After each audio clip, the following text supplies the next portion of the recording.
Charlie, est-ce que tu peux nous donner ton premier sentiment Heureux d'avoir franchi la ligne en tête de ce Vendée Globe 2020-2021. Voilà, ça a été une sacrée course, une sacrée aventure. Beaucoup d'émotions.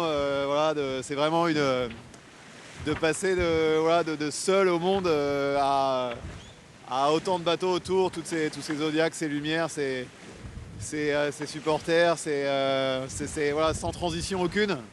Je suis vraiment passé de seul sur mon bateau à entouré d'une nuée de bateaux, et voilà, c'est vraiment particulier, quoi. Il n'y a pas de transition, ça vient en un claquement de doigts. Voilà, je savais qu'il y aurait du monde, mais voilà, je me suis quand même fait un peu surprendre par l'accueil. et comment s'est passé ce Vendée Globe pour toi en général? Bien, voilà, il y a eu plein de rebondissements. J'ai eu des hauts, des bas, pas mal de bricolage aussi.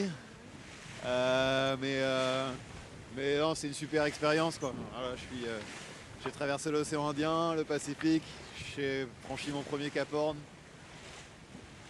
Et l'autre jour, j'ai reparcouru toute ma trace là, et je me rappelle de chaque manœuvre, chaque décision, et ouais, ça me fatiguait rien que de regarder tout ce que j'ai fait, tous les choix, les changements de voile, le matossage, les virements, les empannages. Voilà, c'est un nombre incalculable d'actions, aussi de bricolage sur le bateau. Et j'ai arrêté parce que ça me fatiguait de me remémorer tout ce que j'ai fait. Voilà, je pense que si on nous fournissait la liste de tout ce on allait faire sur un Vendée Globe avant de partir, je pense qu'on irait.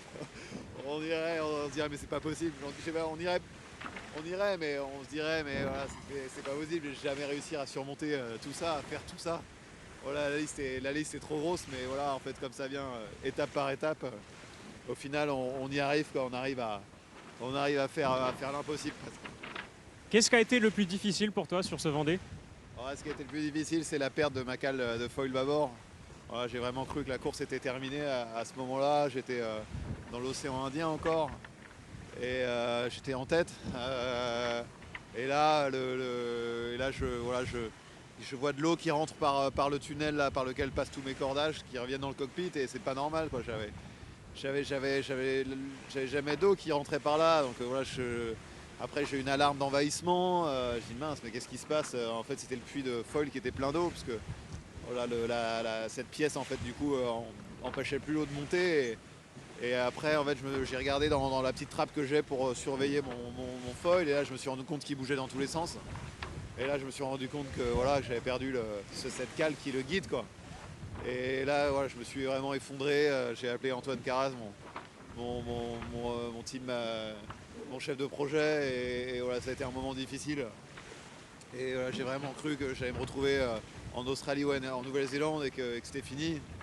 Et il en est suivi une journée incroyable de réparation là, à la cape, à découper du carbone, à faire une cale de substitution, à l'ajuster, à l'installer. Voilà, ça a été une journée entière de travail, du lever du jour jusqu'au coucher du soleil. Et ouais, ça a été un moment difficile, quoi. Après, il y a eu la tempête dans l'océan Indien, et voilà, qui était vraiment, vraiment costaud. Là, j'ai vraiment, c'était un moment assez compliqué. J'étais soulagé quand le vent a fini par tomber. Et en fait, coup du sort, 2 heures avant que le vent commence vraiment à rentrer, en fait, j'ai perdu mon deuxième aérien. En fait, j'ai perdu un premier aérien dans la descente de l'Atlantique, et en fait, j'ai perdu mon deuxième aérien, je sais pas, 2 heures avant que le vent rentre, dans cette grosse tempête. Et là, je me suis dit, là, c'est pas possible, quoi, je vais pas y arriver. Là, c'est vraiment, j'ai l'impression que le sort s'acharnait sur moi, là, de perdre ce deuxième aérien. Mais au final, voilà, j'ai réussi à surmonter toutes ces difficultés, quoi. Il y en a eu beaucoup. Mais la course a été belle. Il y a eu voilà, une super bataille avec Thomas, avec Louis à la fin, avec Yannick. Voilà, c'est vraiment une course magique, quoi. C'est sûr que elle m'a changé. Je sais pas de quelle manière encore, mais voilà, je pense qu'elle c'est tellement d'émotions, c'est des émotions incroyables, quoi, des émotions. d'une force que j'avais jamais ressentie quoi, avant. Quoi.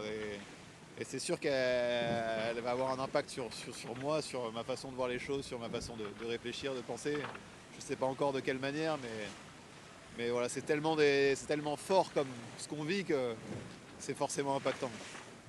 C'est ça qui te marque le plus, c'est la charge émotionnelle vécue à bord? Moi, je suis quelqu'un qui est assez stable normalement en termes d'émotion. Voilà, c'est un peu ma force.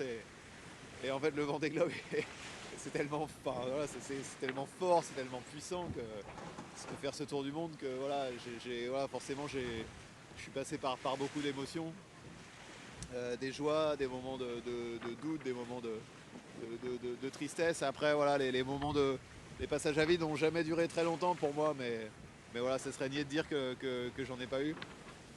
Mais voilà, j'ai le sentiment d'avoir réussi à les surmonter à chaque fois. Et voilà, je suis heureux j'ai le sentiment quand même du travail accompli, de franchir cette ligne d'arrivée en tête.